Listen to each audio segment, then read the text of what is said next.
Prej disa ditësh, qytetarët që përdorin linjën e transportit publik Kamës-Tiranë dhe Tiranë-Paskuqan kanë filluar të paguajnë 25% më shumë çmimin e biletës. Kreu i shoqatës së transportit publik Dashnor Mema rendit arsye pse u mor ky vendim.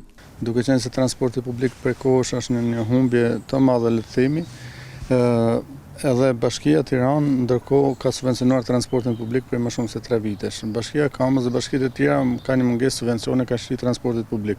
Ishin dy rrugë, ose të ndërpritshim shërbimin, ose të eduktoshim flotën, ose të kishte një subvencion apo ndryshim çmimit të biletës. Ne kërkuam nga institucioni që të ketë një subvencion fakt prej kohësh, por në pamundësi financiare në planifikimet buxhetore të bashkisë ishte e pamundur që të ketë subvencion transporti publik.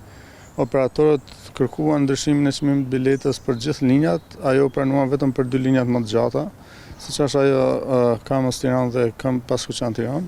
Në planet afatgjata pritet që edhe shërbimet e linjave të tjera të transportit publik që operojnë në kryeqytet dhe jo vetëm të njohin një rritje të çmimit. Nëse do të ndërpritet subvencioni për transportin publik, do të ketë një rishikim të çmimit të biletave, por nuk mendoj që është momenti që të flasim për këtë, sepse aktualisht subvencionohet transporti publik dhe në moment që subvencionohet, se këto kanë qenë dy kërkesat e operatorëve, ose të ketë subvencion ose ndryshim të çmimit të biletave.